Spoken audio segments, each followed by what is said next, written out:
Taylor Wagner is the founder of Authors Unite, a company that helps authors to write a best-selling book, and he has a success rate of 100%. For me, it has always been kind of a miracle to be able to achieve that. But not for Tyler. He has an actual system for making it happen. It's about the book itself, but also about marketing. In this episode, I was picking his brains about the success factors and how to make a bestseller list and actual 7 figures. If you enjoyed, remember to hit like and subscribe. Tyler, what do you do biohacking wise? Oh, all right. Nice. I like this. So I do fasting, just like we were previously talking about. I also do vitamin IVs every Monday, actually. So I did one earlier today.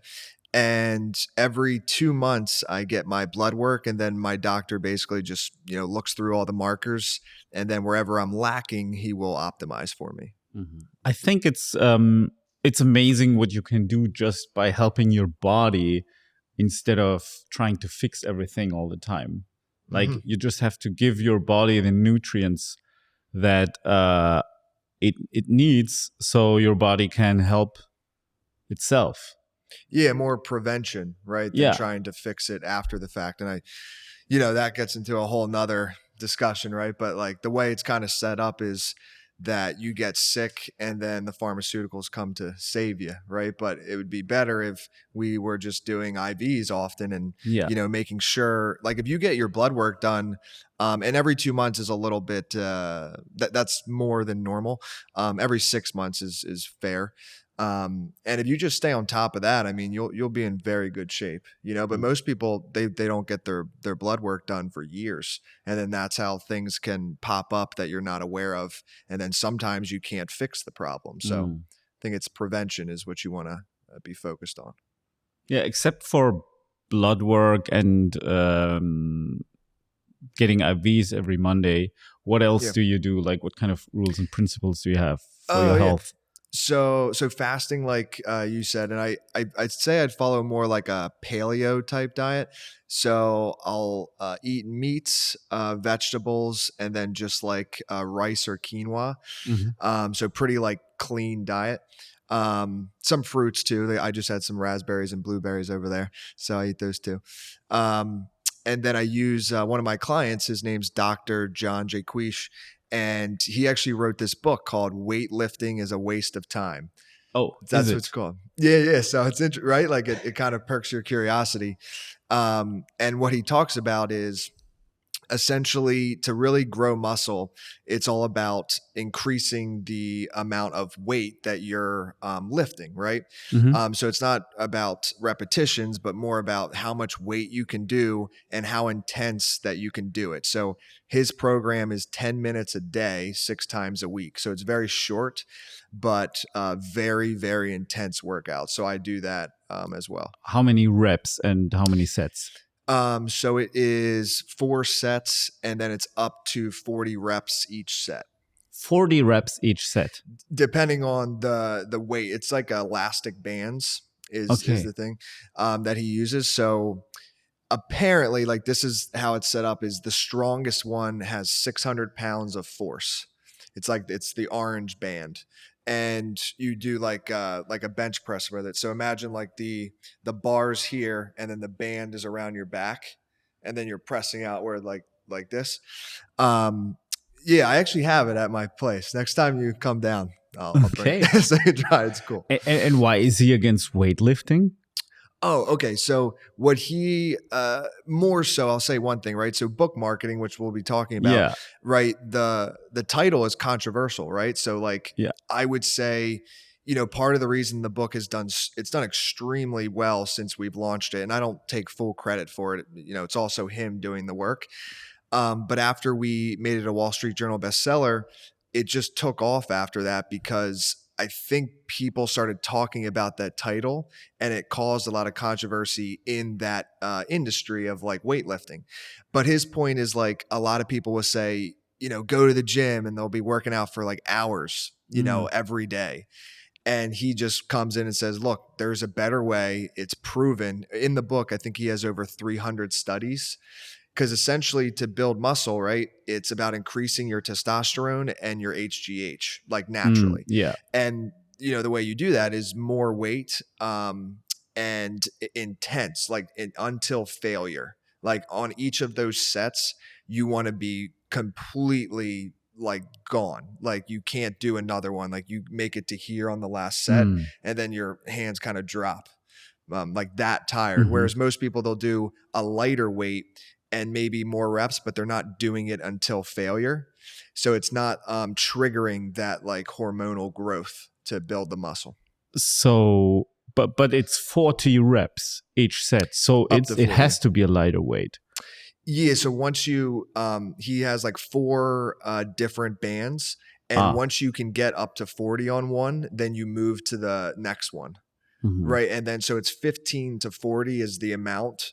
And then like, so say if you can't get to 15 on one, then you move down to the other one to like a lighter weight. I see. Right. So, but 40 is the max. But what doesn't he like about actual weights as opposed to rubber bands? Oh yeah. So I think it's the amount of force, right? So that orange band. And if anybody wants to check this out that's watching this, like if you go to Google, type in X3 bar, you'll see kind of like the science behind it. But the strongest band, he pushes it and then it shows like how much force is happening or how many pounds it is. And it goes up to 600. Now you would never be able to do bench like 600 pounds. I mean, I guess some people can. I can't. Yeah, but so it's with your joints and stuff. Like there's a way that this thing is built that allows you to do more weight than traditional dumbbells or bars. That's a very good point, because not too long ago, like about 2 weeks ago, I injured my elbow bench pressing. And it wasn't because I was like, I felt very strong and I used the weight. I mean, it was not too much. It was like maybe 120 pounds or so. Like for me, that was like an okayish weight. But I hurt my elbow and that was crazy. And now I had to stop again. And I was like, shit. Yeah. And as you get older, that becomes more and more of an issue, right? With your joints and stuff.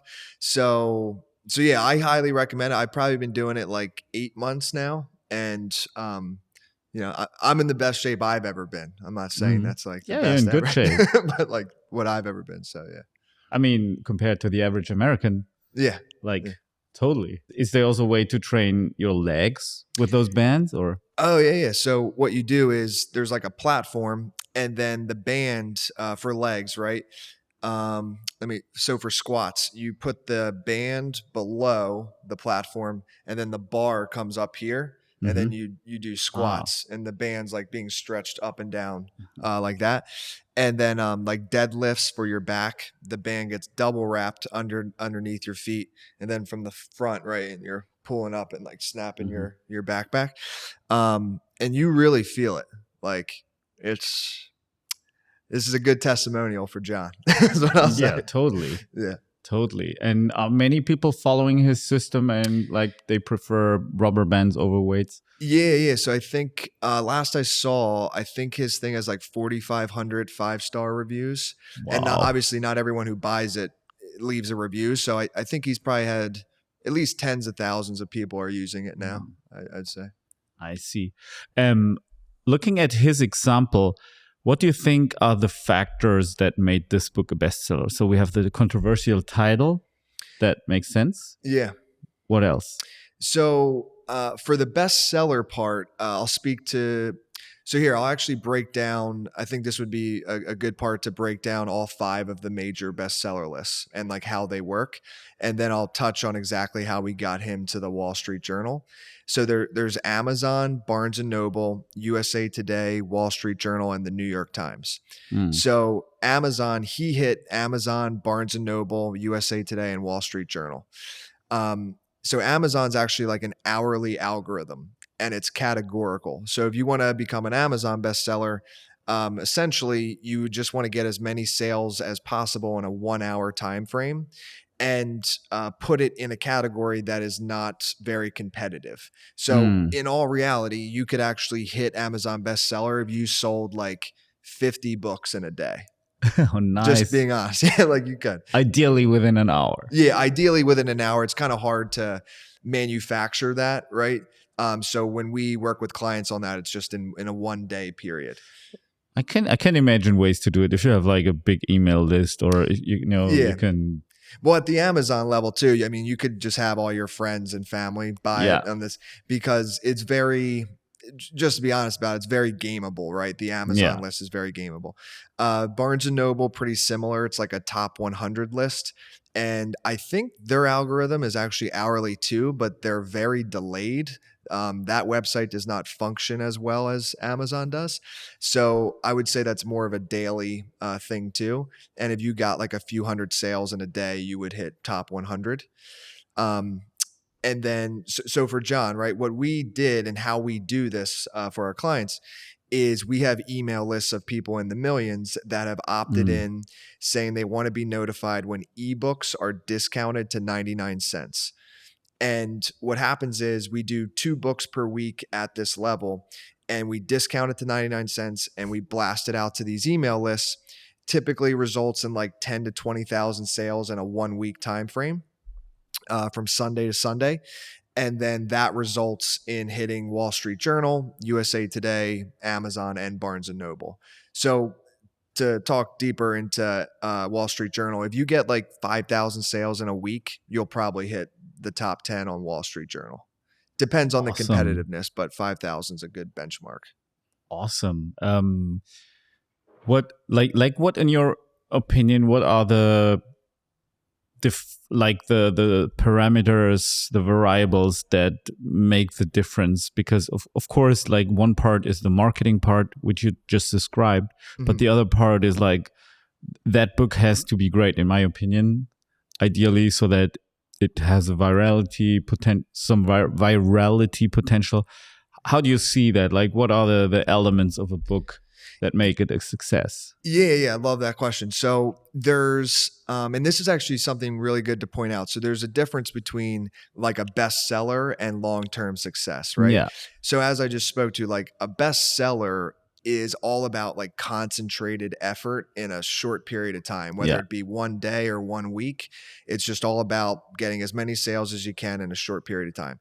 But for long-term success, I think having that controversial title, that's important because it gets people talking. Doesn't always have to be controversial, but that helps. Yeah. But it's really 2 things. One is the content, like the actual book itself, has to be remarkable. And I get this from Seth Godin. He's a famous marketer from New York. And what he says is, the word remarkable means something is worth remarking upon. Yeah. So you want to write a book in a way that when somebody reads it, it impacts them enough, or there's different emotions, impacts, shock, improves their quality of life enough that they're willing to tell their friends about it. Yeah. Right. So if that first rule is the case, then the second rule is essentially just the marketing. And what that is we need to get this book in as many hands as possible, even if it's for free, right? Yeah. Like even if you are just like giving away the PDF for free online. A lot of authors, right, they'll spend years writing a book, and this is like heartbreaking to hear, but you want to just give it away. Just let people read it, because at the end of the day, who wants to read a PDF anyway when they could read a nice physical copy or listen to it? So give it to everyone, have them read the first few chapters, and then they'll be like, this is amazing, but I don't want to read it in this format. And then they'll buy it anyway. Right. Yeah. So a lot of different marketing methods, but ultimately make it remarkable and get it into as many hands as possible. And then that can make it have long-term success. And the book about health that we were just talking about, Weightlifting is a Waste of Time, is a perfect example of that, because the stuff that he talks about really works. It's all legit. Even though the title makes you think like, this sounds a little sketchy, maybe. Totally. Right. But so that draws your attention in, and then you read it, and then you try it, and then you get results, and then you tell your friends about it, and then you tell a podcast audience about it, and then it sells more books. Yeah, for me, my reaction was like, I didn't like the title too much, to be honest, because I love weights and free weights and barbells and dumbbells. I love that stuff. However, I injured my elbow. So, of course, I'm looking for alternatives. And if that aspect is given, that I can, let's say, do heavy bench pressing without hurting my elbow, if that's like the case, if that's possible, I mean, I'm all in. Yeah. No, it definitely is. I highly recommend it. And we've only seen it keep succeeding more and more. And, you know, if I were to say what he's doing now to keep the momentum going is, you know, doing more podcast interviews, TV, getting featured in blogs. And essentially you just want to keep it top of mind and keep the conversation going. Yeah. And then, I think what essentially happens, and obviously this doesn't happen for every book, but it can kind of hit like a tipping point where enough people have read it, it has impacted them, and the book kind of ends up having like a life of its own. And then you really can kind of step back at that point and it just has a life of its own and it kind of markets itself at that point. So let's assume I've written a book and I did it the best I can. Maybe with your help, maybe with the help of a team who interviewed me and helped out bring the best knowledge out of me. Like, how do you, like, a lot of people are trying to write and publish books. Mm-hmm. How do you decide whether you see potential in a book? Would you, for example, refuse a customer and say, hey, sorry, but that book ain't gonna succeed. It doesn't make sense. Or do you always find an angle to kind of change the book in a way so in order to make it succeed? How do you see that? Yeah. So when we're considering bringing someone on as a client, it's really about expectations, right? So for example, if the person just wants to hit bestseller and they're not really thinking about like long-term success, in all honesty, right? Like that can be manufactured, right? Like that, because you just need a good marketing plan to get as many sales as possible in a short period of time and you're good to go. So if the client says that that's all they care about and that's the expectation, you know, that's cool. That's fine. Mm-hmm. But to speak to what you're saying, to me, the number one thing is the story, right? So if you're willing with the book that you'll end up doing, if you're willing to be like really raw and vulnerable and like share your story in a way that people will be affected by it and want to share it with others, to me, that's the check mark. Like that's all I need to know, because I know the other half of the equation is just getting people to read it. And, you know, I'm very good at that. Esther's very good at that. So I'm not worried about the second part. The one I'm worried about, if I'm worried, is this person willing to actually kind of give it all away and not hold things back? Because people relate to the vulnerability of others, you know, and an example of that is a book called Can't Hurt Me. David Goggins. Yeah. So think about, I listened to that on Audible. I think it took me like 3 days and it's like 12 hours and I just couldn't stop. And the reason is because the stories in that book, it's crazy. They're crazy. The guy's like running and he has like kidney failure and he like keeps running with a broken leg. Yeah. And a broken leg, like crazy stuff. And see, like, he and his vulnerability, and obviously his brand is not the same as everybody else's, but it is nonetheless a brand. Like it's raw. He curses and like he's just kind of like, yo, this is the way it is, and this is just the way it is. You have to do it this way. You got to get up. You have to run. You have to work out, and it's all mental. And that really resonated with a lot of people. So because he was willing to share and be that vulnerable, the only other part of the equation was like, all right, how do we get this into the public eye? Right. And once it was in the public eye, now that thing has a life of its own, you know? Yeah. It was actually someone else first who wrote about him, about like living with a seal. I don't remember the name of the author, but someone wrote about him and he was like, okay, this David came in and he was like, just for, I don't know, proving a point or just for overcoming himself or proving the point that he's able to overcome himself. He was like riding a standing bicycle for 4 days straight or something like that without sleeping. Yeah, no, I actually, I don't know the exact origin, but I will, I think he actually had a ghostwriter. I think he did. And I think because the Audible version, it was actually someone interviewing him. is how they kind of did the audiobook. So it wasn't the exact same as the physical copy. So it'd be somebody would ask him a question, and then he would speak to the chapters, and then there'd be like it was more of an interview style is how the audiobook was.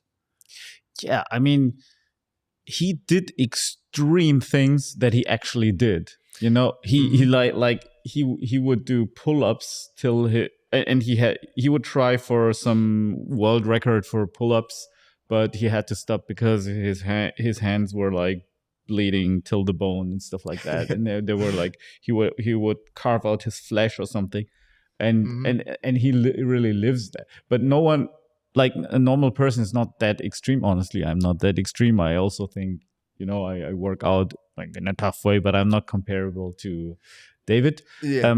Isn't it like when you say they have to have a great story, and they have to, of course, in the first place, they have to have one in the first place, and then they have to be able to tell it and share it. But what if I don't have that great story? Like, for example, a lot of people, like what I see a lot is like, oh, went from homeless to millionaire.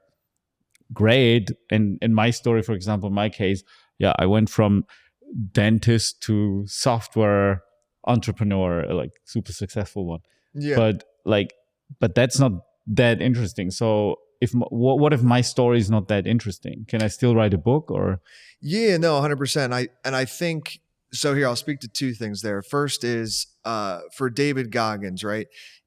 What I took away from that book was mind over matter. I don't think a lot of people can actually relate to it exactly, meaning like you said, like I consider myself, like I love to run and I do a lot of cardio outside of the X3 bar workout. And so I'll do like 6 miles in a day. Like to me, that's a lot. And afterward, I don't need to run anymore. Like I'm fine. Yeah. I think he'll do like a marathon a day or something crazy like that. 100 miles. Yeah, like some just abnormal number. But so even though I can't exactly relate, it was more the takeaway and the extremeness of those stories. That's for him. But I will say if you're more normal, we'll put that in quotes. I think it's more than digging a little deeper and still sharing that vulnerability that the person has. Meaning for David Goggins, it's very obvious, like the story, what's remarkable about him is, the fact that he's running and he's half dead while he's running, like that's crazy.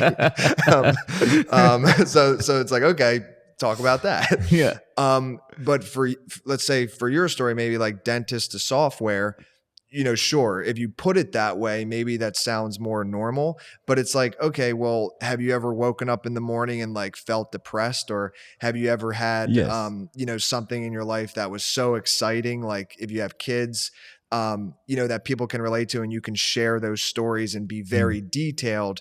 So I think it just, for normal, it's more adding detail around it and sharing the rawness of it. And that still makes it exciting. I think we all can share things that others would find remarkable. It's just for David Goggins, it's just like more outrageous is how I would word it. What did you take away from his book, like personally? Yeah, that's what it was. So what's funny is this is what I would, and I've told people this, is that I don't feel I took like one specific, like do this, like an action step, like nothing like that. It was more, I just felt to myself, like when a day gets tough, I will think of that book.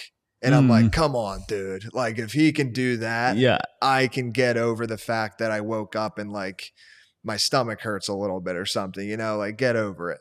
So I feel like that's the main thing I got out of that book, is just mind over matter. And if he's able to run with his kidney failing and his leg broken and finish the marathon, I can wake up and walk to my office and answer an email. Yeah. That's what I think. So. Oh man, totally. 100% the same with me. I'm like every time I'm like, oh, I didn't sleep enough. I have that little voice that say, oh no, this is like, no, you should go to bed. You should not write that email. Oh, that's too hard. Yeah. I'm like, that guy ran with a broken fucking leg and he kept running. And I'm like, don't stop being a pussy, you know? Yeah, exactly. No. So I think we took the same thing, you know, from it. And I think a lot of people, so it did. And that's the thing too, is with nonfiction or self-help books, they can help you in different ways. So like a book about Facebook ads, you know, that's very technical and it's going to teach you how to do that.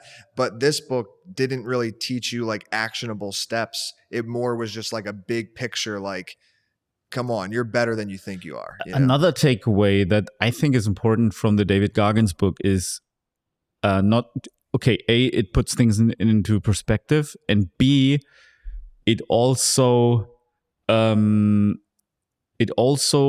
inspired me to give my best and to really try, and also, for example, not to be disappointed too early, in the sense that, for example, if you work out, you probably have fitness goals, and the fitness goals are probably also, you want to see that in the mirror. Or you want to see, you know, like you want to have some success lifting weights, or you want to see more strength on you, heavier weights, whatever, or a better rubber band, another color in that case. But David Goggins taught me, no, it's all about the suck. Yeah, embrace the suck. So as long as I'm suffering, I'm fine. 100%. You know, as long as I'm suffering, I'm fine. I don't care if I look better. I don't care if I'm in shape in the summer. No, as long as I'm suffering, I'm fine. And this is like, so this enables me to kind of like, because I always get the suck, like in every training, it always sucks. So I'm always getting what I want. And that, but as an end result of that, I'm actually making that progress towards a better body or more strength, because my stamina is longer. I'm way more patient because I don't expect like fast fitness results and stuff like that. 100%. Yeah. And I think, you know, that's the thing that we as humans, and I guess any living thing, has to come to terms with, that like, it's a forever thing, right? Like I would love to not work out tomorrow, you know, but it's a never ending thing. And I think that's actually, are you familiar with Jordan Peterson? Yeah. Yeah. So like, he's one of my favorite authors, and a lot of what he talks about is like life is suffering. Like that's kind of the foundation of life. And then it kind of grows from there. And, you know, and I think that's where, you know, money gets talked about. We'll talk about that real quick. Meaning that the more money you make, people would think, okay, like that person's life is like perfect, no suffering. It's like, but you still have to work out. Like you still have to do these. Yes, it's more comfortable around you, but like ultimately there is still suffering no matter what level of success you're at. You know, you still don't want to answer some emails sometimes, you know what I mean? Of course. Like, so it never ends. And I think it's more about not trying to make it end, but more accepting the fact that, you know, in some way, in some view, life is suffering, and that's okay, because through suffering comes growth. And, you know, after a run, how good do you feel? You know, so it's more about knowing, like, if you're suffering right now, there's probably something really good at the end of that. Yeah, there's like this brief moment of relief when it stops hurting for a while. Like, for example, I love cold plunges. Yeah, me too. It's like awesome. really there. And like my favorite part is when I get out of it. Yeah, exactly. No, 100%. No, I tell people so I just spoke at a conference a couple of days ago, right? And which like, one? So it was called Crypto WorldCon. And like what I tell people, because podcasting, I'm more chill, but like speaking on stage and the center of attention's only on me, and there's like hundreds or thousands of people, I still get nervous, right? So I always tell people my favorite part of public speaking is after I'm done doing it, you know, because I feel like, yes, like I did it, you know, I accomplished it. So just like you, like ice baths, I do those. And, you know, especially, remember your first time doing that? An ice bath? It's so painful. Yeah, it's wild. You think you're going to die. That's what it feels like. Yeah. And you almost, you can't breathe. You're like, It's exactly crazy. Yeah, no, and then eventually, at least this was my experience, is I was like that at first, and then somehow maybe it's mental thing, your breathing slows down, and then you Yeah. kind of get calm. And then I think my first time I did it for 3 minutes, and then I got Mm. out. But I think Wim Hof does it for like an hour now, or so you can do it for a long time, Yeah, but be careful with this stuff he can do sometimes. it for a long time. I think Yeah. my record was like 4 minutes. Oh yeah. Okay. Yeah, There you go. not So. nothing more, Mhm. because like, yeah, I think you have to progress slowly if you do it. Like, if you just go in for the first time, and you might get a cold if you For stay sure. in for too long. But yeah, I think it's amazing, because the way I feel afterwards, not even drinking a coffee is comparable with that. Oh yeah, not even close. And yeah, it takes. From my experience, it's pretty much the whole day is different, right? Like I Yeah. can tell a day that I did a cold plunge and a day that I didn't. Same thing with running. Like I am less running for like a physique than I am more for like mental. Like after I run, it's just like everything after that is so much easier. Like I just feel, it's probably like endorphins and stuff like that, like the chemicals. I don't know how all that works, but ultimately, after I run in the morning, my entire day just seems like kind of like a breeze. Like it's just easier. Whereas before the run, when I first wake up, I'm like, shit, I gotta run. This is gonna be hard. I don't want to do this, but it's worth it overall. And that comes back to that struggling, right? And afterward, it's leading to something good. Absolutely. A lot of people who write books do have writer's block. You also wrote books. Yeah. Do you have any? You're like what are your strategies, or what do you tell people to fight that or to overcome that? Yeah, I love this question. So I think I'll speak to my story real quick, and then I'll tie it together. Sure. So how I started Authors Unite, actually, I wrote my first book when I was like 19, 20 years old, and it hit Amazon bestseller. And like 10 years ago, people didn't know that, like that algorithm, right? Like how you could do that. So I'm 30 now, so I've been running the business 11 years. And basically people started reaching out to me, asking me how I did it. Right. So that's how I created my whole career off of that. Just wrote a book. People started asking me how I did the process, and then I helped people do it and then grew it into a business.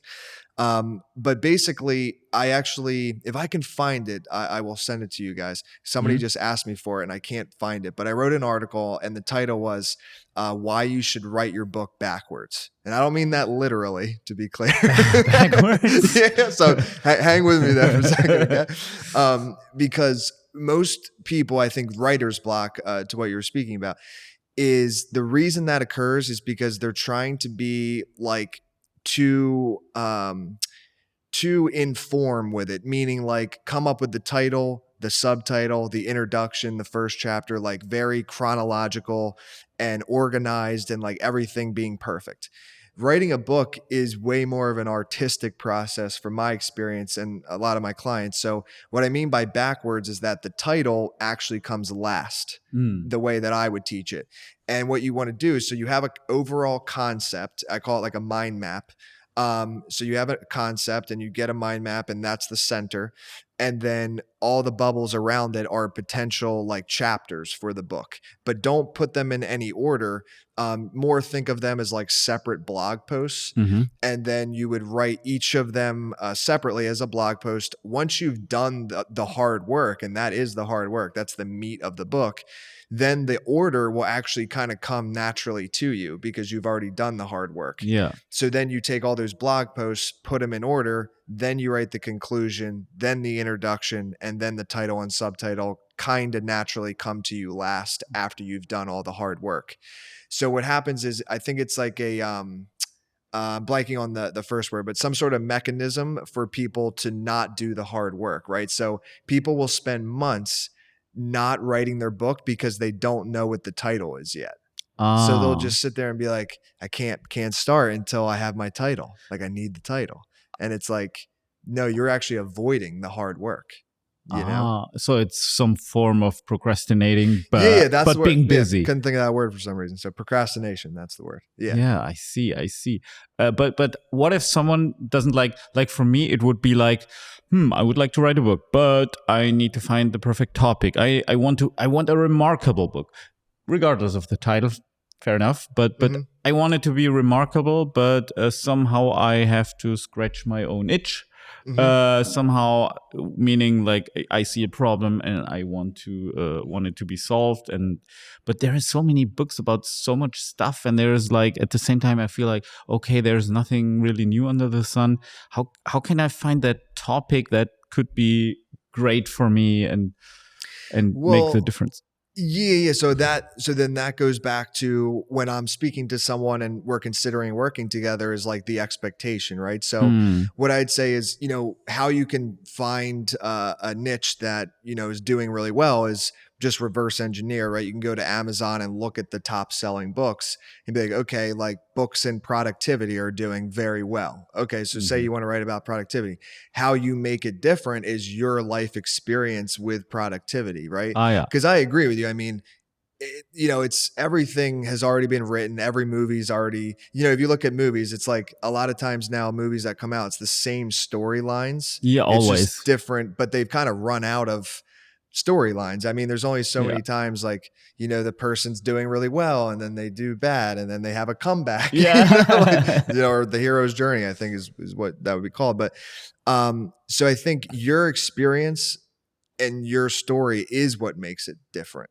And then it depends on what your goal of writing the book is, though, to help answer your question. So it would depend on that answer. I see that. I love how pragmatic you are about all these things. This is amazing. Like I've never, I research a lot of information about writing books, and I've never heard anything that pragmatic. And this is like really a how-to. This is amazing. No, I appreciate it. And just because I didn't mention this, just to close the gap on that is, you want to get everything out of your head. So just allowing it to be messy. So in those blog posts that I talked about, don't try to perfect them as you're writing. Like even if you misspell words, like don't go back and edit it. Just allow it to all pour out of your mind. And once you have that final rough draft and it's a complete mess, that's fine. And it like probably will not be that good. You take away the not good stuff and then you're left with the masterpiece. Yeah. That's how it works. So.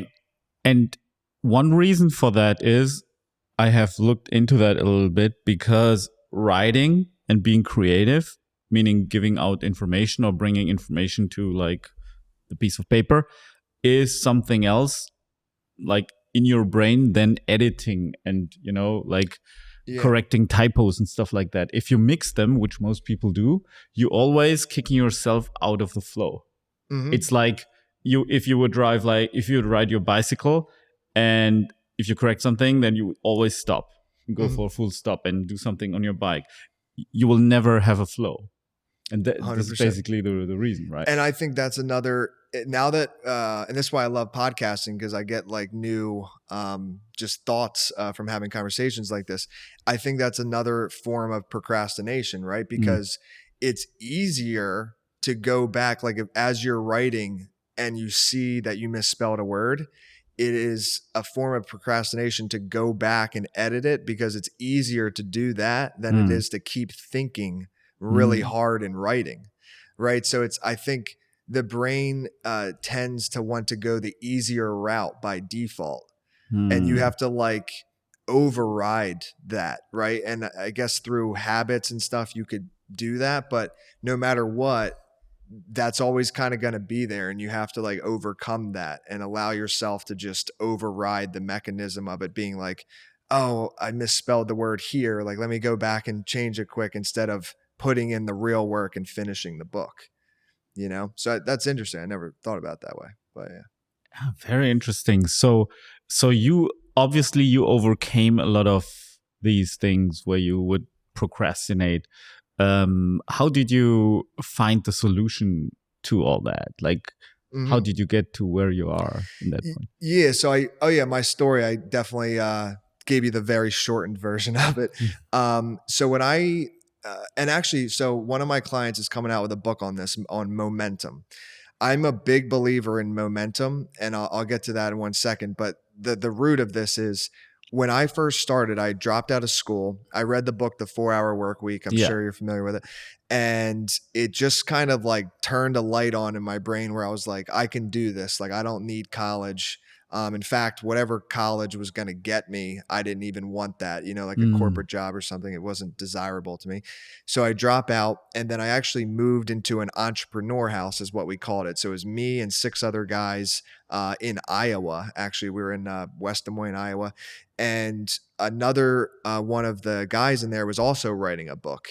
And then the 5 other guys were starting different businesses. So what we did is, in the beginning, before you have momentum, I think having accountability is of like the utmost importance, because before you have momentum, it's even harder, right? Like that email that me and you don't want to maybe answer, like we're going to answer it because like we have a team. Like we've already built our businesses to points where it's like, we're not going to like let it fail now. You know what I mean? Whereas in the very beginning, before you have even your first customer, it's very easy to just put it off. Yeah. So like that, but okay. So because that's true, you need the accountability of others. So the way we did that, and we actually got this from the 4 Hour Work Week, is you have like stakes, meaning we had like Google Sheets, and we would basically say, these are all the things we're going to get done this week. And we were all on the same thing together. And then we would put a stake up saying like, if I don't do everything I say I'm going to do this week, I'll clean the dishes for the whole house, or I'll owe this person $100 or whatever. And it was things that like you did not want to do. And then every Sunday we have a meeting in the entrepreneur house going over and proving to everyone that we did the things we said we were going to do. Wow. Right. And that's how I finished the book, because I was, 19, 20 and making, like $0. I was in debt. So the motivation was there, but it was so hard to like still get up and write. I didn't know what I was doing really, So either way though, just the fact that every Sunday I had to tell them all, like there was never a time that I didn't fulfill what I said I was going to do. Because I don't know if it was the embarrassment or if it was like not wanting to do the dishes, like for whatever reason, having that accountability was, without it, I don't think I'd be where I am today. And do you still have that? Do you still have accountability, like being an entrepreneur and having 100%. No boss? Yeah. So here's the thing is great question. I think that the accountability now it's just a different type. Like I have people that I pay through the company. Yeah. So the accountability is more because of the momentum and the success that the company's had. My accountability is more like the people that I pay, my family and like things like that, rather than like 20-year-old friends about dishes. But either way, same principle, right? Because it's like either way, I don't want to fail in either direction. So I just think before you have that momentum and people are counting on you, you need to almost create the accountability in your life, even if it's almost like fake in a sense, right? Like dishes, like who cares? But at the same time, it's like, do you want to be the only guy doing the dishes with 6 other guys watching you in the kitchen or something? Like not really. Yeah. So yeah, I think that's really important. Once you have momentum, things are easier, I think.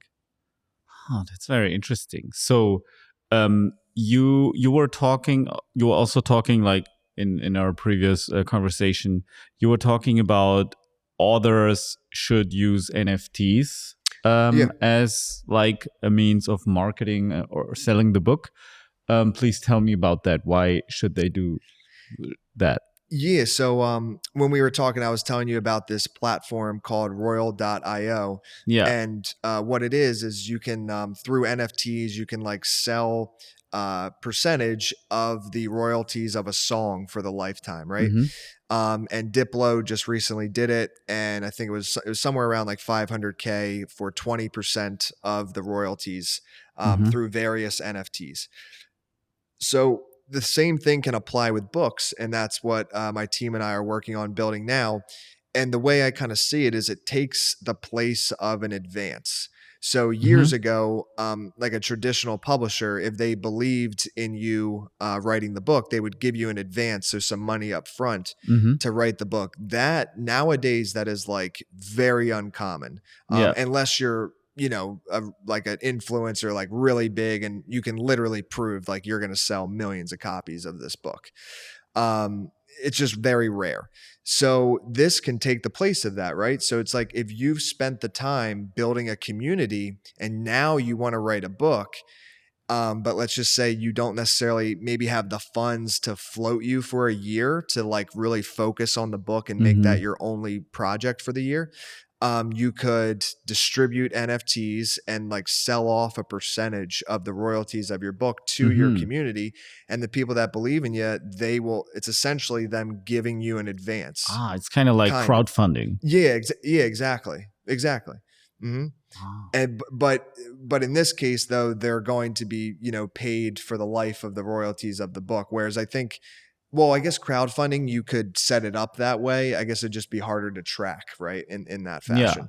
So that's what I think so cool, because to do it right, I mean, it's not the cheapest thing to do. And I think a lot of people have a misconception, like with self-publishing now, right? There is cheap ways to write and publish a book. But to have it succeed, I mean, you want you need an editor, you want a good designer, you want a good team to help you hit bestseller, you want somebody to help you with PR. You know, it adds up. At the end of the day, if you want to do it right, you're probably looking at like low six figures. You know, and to a lot of people that want to be authors, that's kind of shocking. You know, so NFTs are a way to fund that, so you can do it. But still, if you want to launch an NFT, you still have you have not yet overcome the biggest problem, which is you need a big following believing in you. Yes, exactly. So how, like, if someone, like, imagine your 20-year-old self writing a book, how could you do that? How could you get like a crowd investing in your NFTs? Because as an NFT investor, and I am an NFT investor, I always look at, okay, like, what's the community like? This is like the first thing. What's the brand behind it? What's the community like? Are they active on Discord and Twitter? Do they have real followers, etc., etc.? So I just think it's not that easy. How can you? For sure. What would be the strategy for that?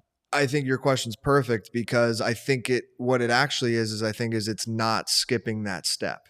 Right. So if you don't already have the following and the community built, then I would recommend not launching an NFT yet. I would recommend focusing on that first and then doing it. Right. So like Melitza, who you previously interviewed, like, she has a community in Miami that comes to her events every month. It's about 150, 200 people, I think, that go to them every month. So if she decides to do another book or launch an NFT, she's already put in the sweat equity to build that. Yeah. Right. And for like the platform that we're building, once we're at that point, we'll be like raising funds, and it'll be actually very easy for us to do that, because I've spent the last decade building relationships with like, and Esther, you know, knows it, like, I have connected with almost like everyone in the publishing industry. Yeah, like, you're the gang. Right? Like, because that's how we built the whole business, like through partnerships, right? So it's like, it's very, very rare if I don't know a publisher.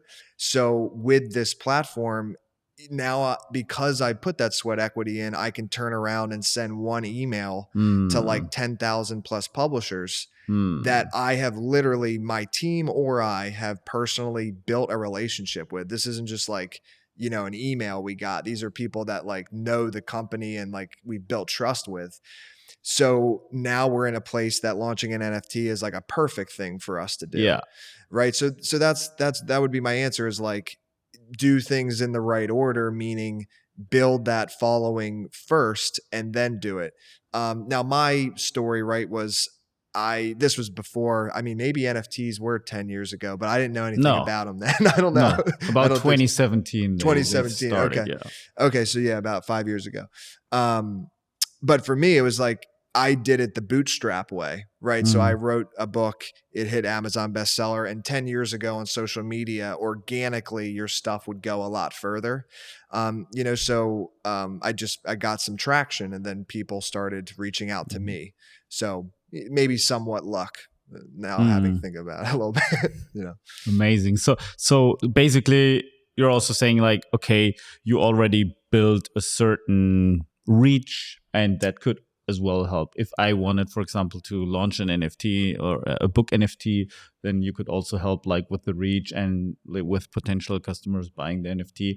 I think a great utility would be actually like anything community related. I think royalties is nice. Then it's just about the money. But what the magic of NFTs, in my opinion, is also like the community building abilities that you can, with that NFT, you not only have your royalties, but you might get access to an event or to calls or to content or whatever. Yeah. And no, that's the 100%. That is actually, so with Diplo's thing, he actually, so you got like a free ticket to his concerts for like a year, I think was included in that. So that's part of the plan as well. You're right. Like the royalty is just one aspect, and as you said, it might not even be the biggest aspect. Potentially it's actually the most minor, and the community part is better. So like Gary V, he did his like V Friends, and I think, I'm not sure if it was V Friends, but some sort of drop he did with his last book. It was like if you bought 12 books or more or something, then you got an NFT for free, and then that got you a ticket to his conference VCon. Yeah. So those utilities, I think, are just as good as the royalties, if not better. And that's what I love about the NFT space, is like it's only limited to your creativity. Yeah. Which I think is really cool. So yeah, it's amazing. Do you invest in NFTs? Yeah, so we talked about that. I plan on doing it more. My first time doing it, I got hacked, honestly. So, I very firmly believe in them, and it's interesting. I feel like it's kind of a very similar story to most people, where at first it's like, what am I? I'm buying some JPEG or something. Like, what is this? But then, like an example, the one that I did buy was for this company called Full Send. They're called the Nelk Boys. They're like really big on YouTube, and they've built this huge brand. And I've seen them from the very beginning just blow up to like, I think they have like 7 million subscribers on YouTube now, and just all these brands, and they crush it every time. So they distributed 10,000 NFTs. And the reason I bought it is because it had utility. They would have meetups. And then if you had the NFT, you could connect with them. And then secondly, just me thinking the value of that NFT will go up as their brand value goes up. So to me, that's how I view it. If there's a brand I believe in or an individual, then it makes sense for me to buy the NFT and just hold it. What do you think about the Bored Ape Yacht Club? Yeah, I mean, from what I know, it seems to be amazing. It seems to be like a no-brainer. And obviously the people that got in early, I mean, I don't know if there's a better return known to mankind besides maybe Bitcoin in like 2012, right? So yeah, I think it's fantastic. Yeah. Yeah, it's amazing. They kind of like, they're like a super big brand now. They're worth about like, I think it's $4 billion. Oh yeah, they raised some money recently too. I saw like 450 million or something as a 10% thing of the whole thing. I think it's crazy. I'm trying to understand how they actually were able to build that brand. And what do you think about that? How could they do that branding wise? So I don't know the origin of the Bored Apes, to be honest, but living in Miami, I know a lot of different people that have Bored Apes. So I think if I were to guess at it, and I'll speak to my story with it, is that relationships, right? So like how I've built the whole business is just through relationships in the publishing industry. So if I were to come out with like an NFT that encompasses like the publishing industry, it'd be very easy for me to get support in that because all those people trust me. So I don't know the names of the people that started the Bored Ape Yacht Club, but if I were to guess, whoever started it obviously knew a lot about the NFT space and had built relationships with people that supported them. And then they added really cool utility and like added value to the community. And then it kept growing and growing, from there. So I would say that the foundation, if I were to guess, was relationships. Yeah, that makes sense. It was like the OGs were the CryptoPunks, and they got popular before. Yeah. And then all of a sudden, Bored Apes, Yuga Labs was the name of the company who created the Bored Apes, and then they became a success like very quickly because everyone loved them. I think they're kind of like these controversial book titles. It's like you look at them and you go like, what? Oh, yeah. The video that they just, did you see their last of the Metaverse? The other side. Yeah. And I think the ape was like drinking poison or something. Then, But it said drink, and then he... don't drink. Don't drink. And then it was like he was hallucinating or something. But yeah, no, I think you're right. It could be a little bit of the controversialness to it. And think about the remarkableness of it, right? Because some of these pictures of the apes, they're so, well, I mean, I think some of them are smoking weed and stuff, which to some people is controversial. So like things like that make people talk about it, and then it spreads. So I think that is part of it too. Yeah. Yeah, totally. I mean, I think they just nailed a mix of aesthetics and emotion and being controversial and interesting features like a pimp coat or a crown or a funny hat and stuff like that. It's really like I really respect what they did. It's amazing. And the cool thing is, this is also like a good thing about like a good NFT project has a very good plan, a very good timeline, a roadmap. It's what it's called, for what they want to do in the future. And they want to build their metaverse. This is the other side thing of the Bored Ape Yacht Club. And I'm really, really curious about that. What do you personally think about the metaverse? Do you think that it will be a thing? Like a lot of companies like Facebook, they named themselves Meta, are heavily investing in that.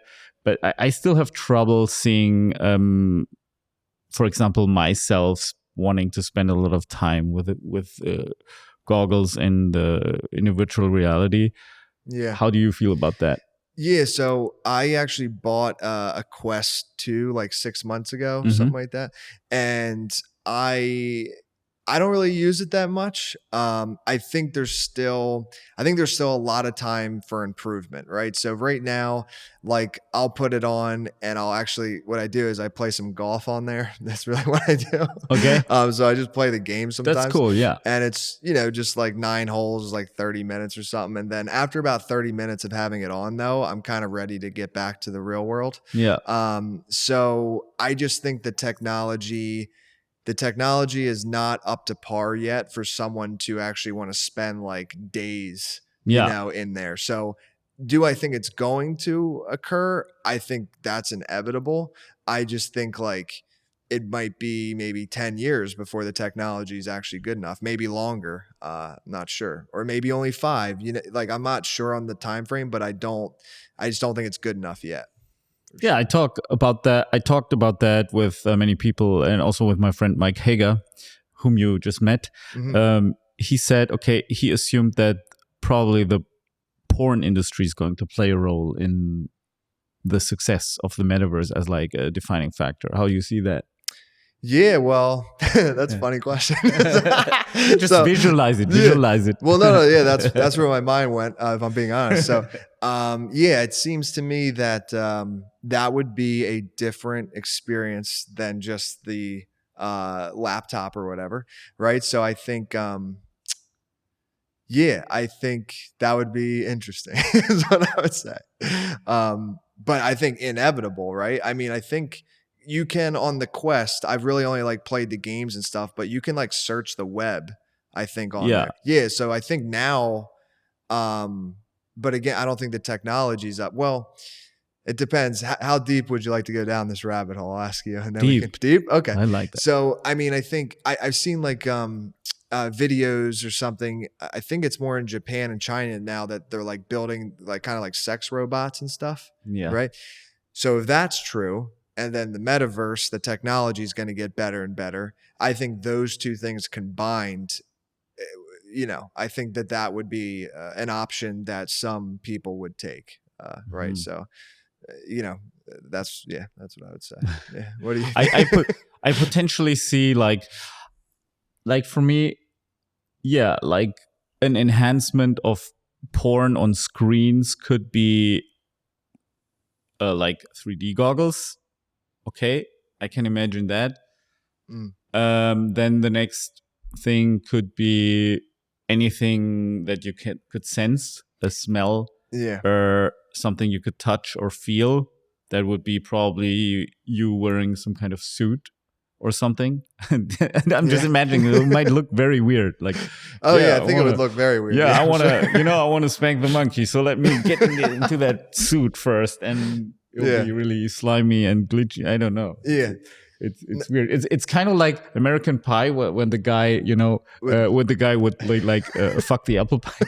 I was just thinking. Yeah, no, it's exactly for better experience. The early version of the metaverse. No, I think that's definitely coming. That's definitely coming for sure. And I think that I just watched an interview actually with Tim Ferriss. He interviewed Zuckerberg recently. Yeah, he did. And Zuckerberg was talking about that because I think Tim asked him like, what's kind of the next steps to make it better? And they're going to do something with like senses and stuff. They're going to make it so that when you see something in the metaverse and you reach out, like there'll be like maybe a vibrating sensation or something. Yeah.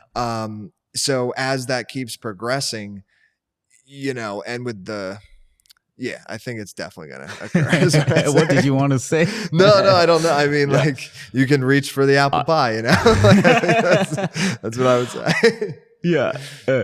Or like, was it a piece of meat? I believe it was an apple pie and a piece of meat, like in another episode or something like that. He a big piece of meat, and he would like cut it open a little bit. I have to go back and watch those. I don't remember. I just remember this very hot Eastern European girl that. This is the only thing I remember.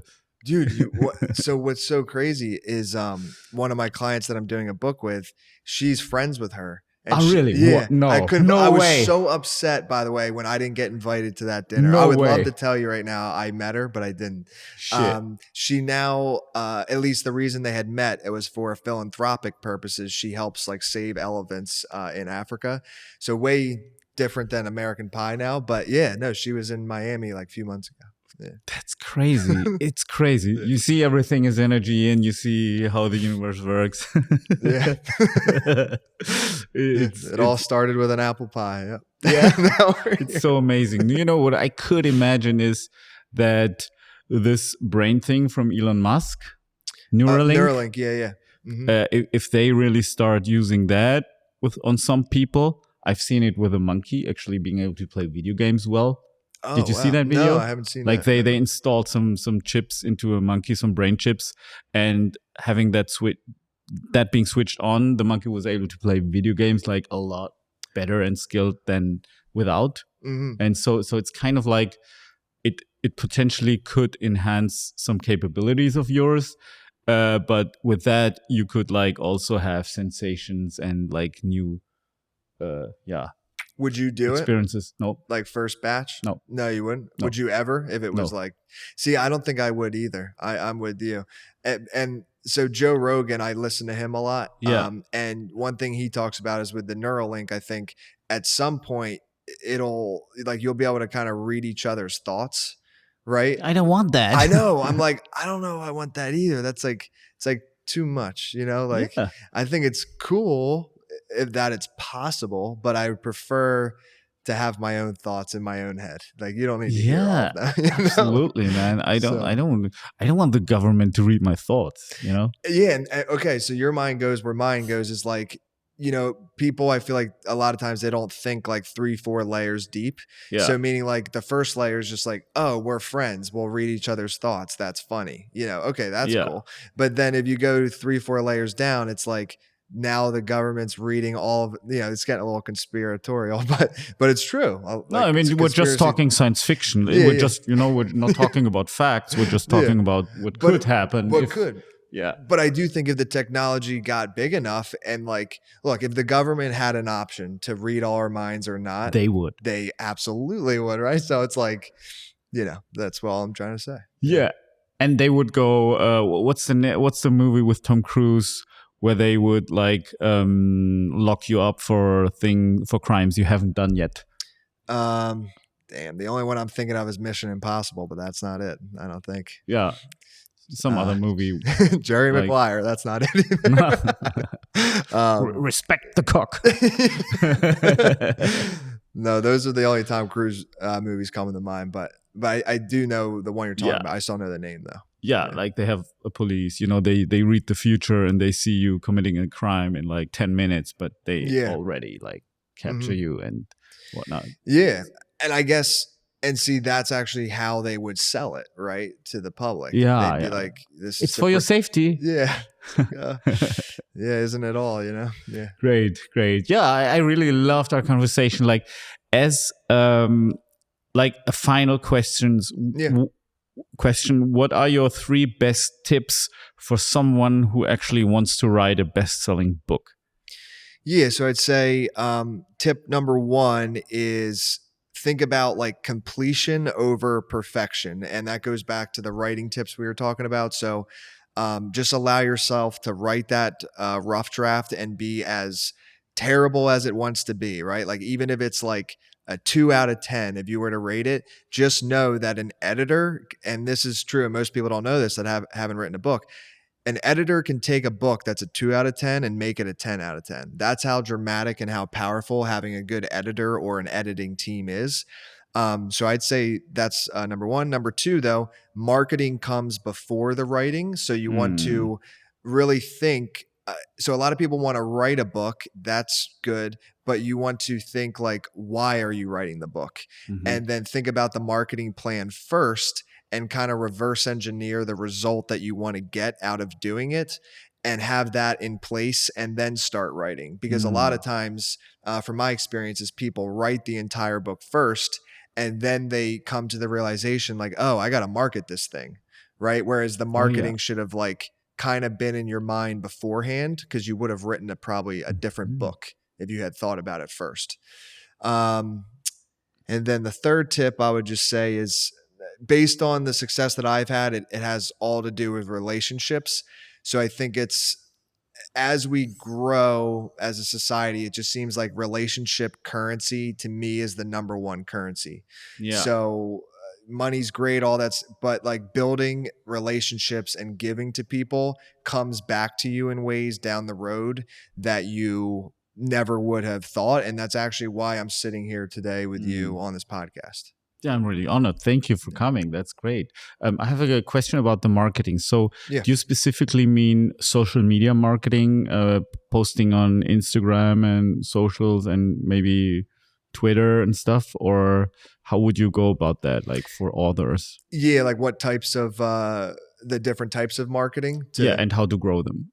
Yeah, for sure. So one thing that we teach our authors, and I actually got this from Gary Vee, is documenting over creating. So we've done this with authors and they've gone from like no community to thousands of people in a Facebook group. Is once you decide you're going to write a book, post it publicly and then say, do you want to join like my community? And I'm going to show you behind the scenes of the entire process of writing, editing, publishing, and marketing my book. And our clients will do that. And even if the people are not necessarily interested in the topic of the book, they will still join the community and support the author because they want to learn about the process of like the writing of the book. Right. So what that means is like, and how would you do the marketing then is one day you could wake up and just do a post, a short little video and just be like, woke up today, planned to write for an hour, didn't feel like it, totally messed up my day, or what. And so it's like the ups and downs of the entire process and more documenting than trying to make every post like perfect. And the authors I've seen do that, what happens is, 6 months, a year down the road when the book's finished, the people in that community have watched you through the entire process. And then at the end of the process, when you ask them to buy the book and leave a review during the launch, it's like a no-brainer because they feel like they're actually a part of the project, right? Because they were with you the entire time. That's very smart. I mean, you have a lot of Instagram followers. You have a big Instagram. Did you do that to grow it? What did you do? What was your strategy? So I think my biggest strategy, so actually a lot of PR. I do, I'm featuring a lot of podcasts, a lot of blogs. So I do that. What happened is we've had through Authors Unite over 2,000 clients now. And what I started doing, I was telling Esther this earlier, is I didn't focus on social media for a lot of my career because I was so focused on the creating, right? And I would just think to myself, I'm like, I don't know what to post. Like, what do I do? Like a selfie or something? Like, I don't know what to post. Yeah. But I have all these testimonials and success stories from clients now that my commitment is to just post once per day. And then I tag my clients, and then my clients like repost it and tag me back.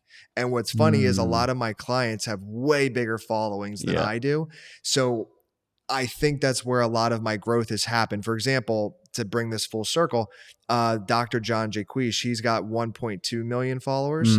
And, you know, so if he were to post and tag me, you know, that would probably gain me maybe 1,000 or so followers.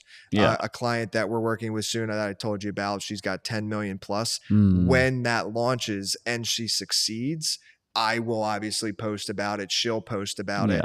And that should grow my account a lot too. So I think I put in the work in the beginning to build the foundation.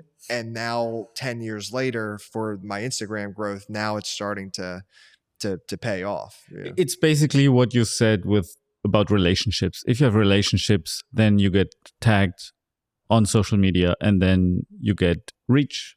And then it comes down to relationships. Yeah, it does. And I think in the industry of books, the cool thing about it is, like I always say, like every client that I have always brings me like 3 more clients, because a book is something that you want to share with your whole network. And whether they tag me or not, the chances are that some of their network is going to ask them, hey, how'd you do it? And then they're going to refer them to me. So it's like a very referral type business. Totally. And it's still a thing. Having a physical book, even in the digital world, even with Metaverse and thought reading and whatever, it's still a thing to be able to write a book and sell it, like a physical one. 100%. Yeah. And it would turn kind of into a longer conversation, but I think like people have asked me like, hey, like when do you think the industry will like fade? And honestly, I don't think it's ever going to fade. I might be a little biased because I'm in it. Obviously, I don't want it to fade, but like I would just say, I think the way people intake information is going to change, but books itself, there's going to be just something just like really cool always about a physical book. Yes. Now, has the attention shifted to ebooks and audiobooks? Yes. But at the end of the day, I don't think books in general are ever going to die off. It's just going to be in different platforms and stuff. And just think about this, like I would hope they wouldn't die off, right? Like that would be really sad because books help you dramatically. So, yeah. I think it's like the wheel. The wheel ain't going away. Yeah. And books aren't either. So yeah, exactly. And not that much has changed. Like if you watch a movie and the movie's like from how Earth looked 500 years ago, it didn't look that different. A little bit of different fashion. Okay, no computers, no smartphones and stuff. Different lamps, but still like tables, you know, chairs, plates to eat, you know, like. Yeah, no, you're right. It seems like things maybe change way quicker than they actually do. And I think the internet has a lot to do with that, right? Because how technology is changing, that does seem to be rapid. But us as people, I think we're a little bit, I don't think, we're slower to adapt than technology is, right? Yeah. Obviously, yeah. So and it's like, I mean, you're 30 and I'm 40 something. 41. 42 actually. Okay. By that point in time.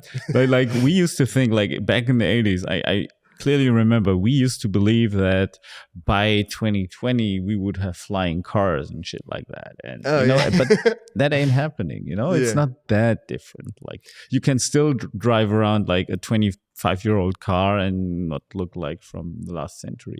It's still like it's still like not changing that much. Maybe we're not even having self-driving cars yet. Yeah, no, for sure. Like that technology still has some time to improve. Yeah. Although I think Elon said, and well, it would be in his favor to say this, is that the self-driving is actually better at driving than an individual. Like it's already better. My only thing with that is, and I could be wrong, I don't know, is like, like we have that gut instinct. Yes. Like how does technology replace that? I don't think it can. No, I don't think it can. So that's tough. Because that's special. I don't know.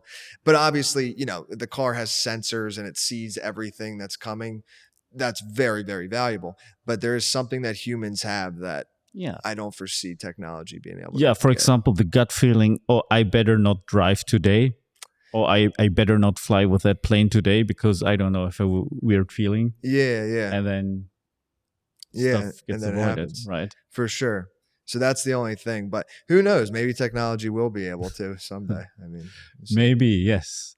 As a last question, if someone wants to use your service or follow you or reach out to you, how can they do that the best? Yeah, so 2 ways. One is the website's authorsunite.com, and then Instagram is my number one platform. That's Tyler B. Wagner is my username. Thanks, Tyler. I really appreciate it, and I loved our conversation. Me too, man. Thanks for having me. Thank you. If you enjoyed this episode, hit the subscribe button and never miss an episode of Svencast again.